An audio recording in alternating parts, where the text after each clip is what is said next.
What's up, everyone? Welcome to the show. Welcome to The Fresh Experience. Tonight, we're going to talk about Cracker Barrel, the good, the bad, the ugly, what they do right, what they don't do right, and a personal experience I had. Not a good one, actually, on this case. Now, I like Cracker Barrel. It's one of my wife's favorite places on earth to eat, and so we will always probably give them a second, third, fourth, and 20th chance. But there was a time, there was a place, I think it was Kentucky or Tennessee or somewhere, where there was a Cracker Barrel bad experience. We're going to talk about that, how they could have avoided that, what we can learn from that, how we can apply it to our business, our life, our career, whatever it is that we do. My name's Chris Fresh. I'm the plumbing sales coach. We have a podcast related specifically to service plumbing companies and how they can get better at their business, how they can get better at service, how they can get better at sales, raising conversions, and raising ticket averages across the board.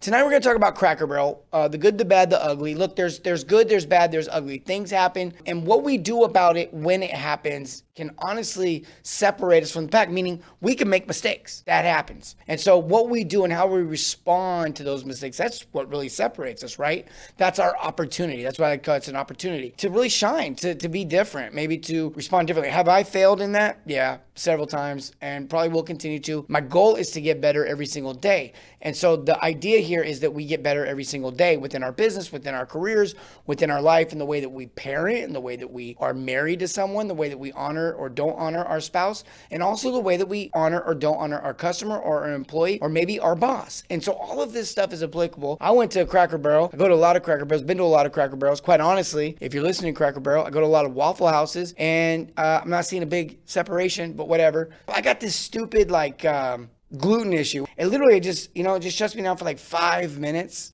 3 minutes. It's not very long. And so I go to this Cracker Barrel, and we're going to learn a lot from this because, first of all, in my training program for plumbers, when we talk about service over sales, we talk about these. First thing we teach is customers in fear mode. They've got things that they need to share with you. You guys got to listen and really focus on this idea of listening and really hearing the customer out and understanding where they're coming from and understanding everything there is as it relates to what they're feeling, because they're the ones making the purchase, right? And so I was the one making the purchase at Cracker Barrel, and I wasn't feeling like the server was listening. In fact, I think we have a little video we're going to play, but this is what the whole entire process felt like as I was ordering and as I was going along. Go ahead and roll this little clip for us here. But here I am sitting down explaining myself, and then the order starts to, and this is, it literally was like, it was a dumpster fire. I ordered exactly how I was supposed to do it. She brushed me off at every single question. I say, hey, look, I got a weird thing called celiac. Can't have gluten. Can you guys just make sure to tell the cook, tell the manager, it says here on the menu, to let the manager know I've eaten a lot of Cracker Barrels. Should be fine. I know what I can have. Oh, got you. No problem. And she goes, would you like bread with that? And I was like, no, I don't think you understand how this works exactly. I have gluten issues. And she goes, okay, would you like to add pancakes? I'm like, I really think we need to get a manager involved at this point, because these two questions have made me feel like you don't know what you're talking about. I want to stop for a second. We do this on calls in homes. We do this. I've had this happen to me. Well, I'm trying to rent a car. It doesn't matter where I'm at. When you're dealing with a customer, I understand there can be misunderstandings, there can be miscommunications, and I understand we get into this zone where we feel like I've done this a million times. I know what they're going to say. I know what I'm going to say. I know what's going to happen. Every situation isn't the same.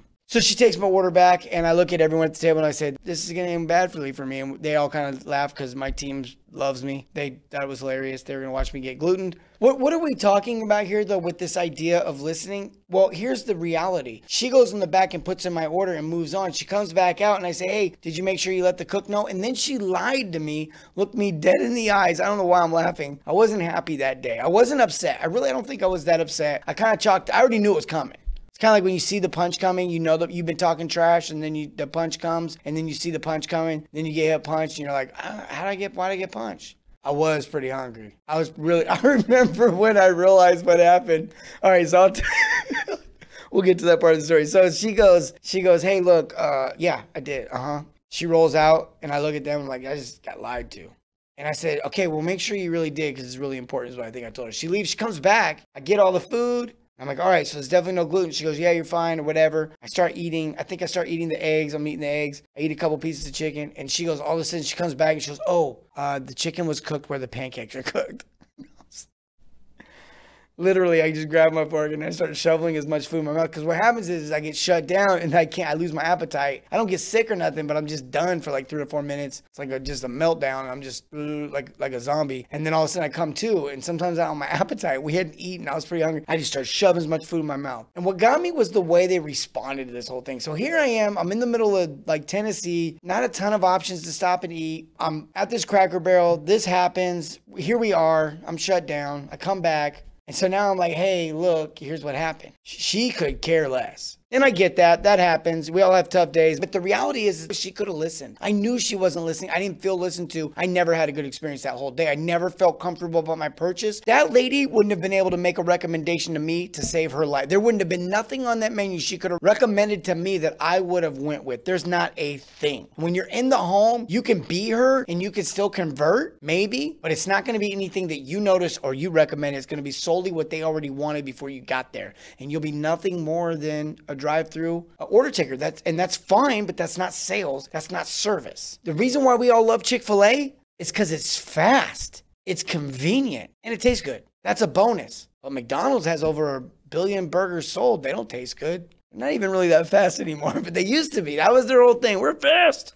The speedy process is what they call it, right? It's not to beat up on any industry or beat up on anything, but we all, as an industry, we all offer something different. And when you're in the service industry, you offer something different than when you're in the get it real quick, get in and out. Look, if you're a broke fix mentality plumber, you're a fast food chain. I mean, that's the equivalent, right? And if you're a service plumber, then you're the fine dining, high-end steak. That's the equivalency to me. How is it any different? Look, in option one, when you're doing service plumbing, you should be writing 3 options. And in that first option, it should be what they called you out there for. And you implement that into your business. You implement that into your call. I guarantee your conversion rates go out of the roof. They're 80, 90%, 92%, 95%, somewhere up in there. If one of your techs or if you, the tech, go out, or worse, one of your coworkers goes out and creates a bad experience for a customer, it damages everybody. See, this is the thing with Cracker Barrel. It started out wonderful, 1969, on the side of a highway in Tennessee. They started this business, and it was all about home-cooked foods and unique experience and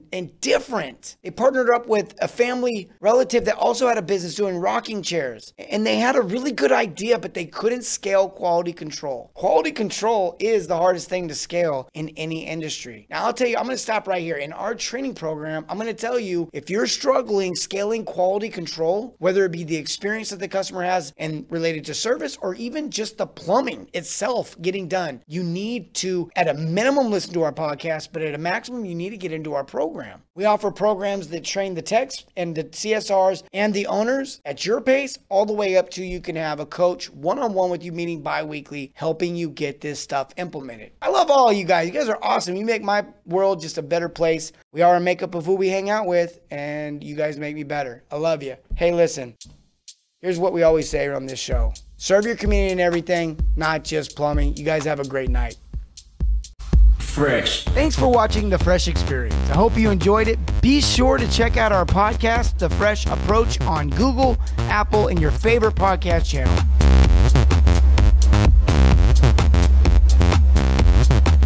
Fresh.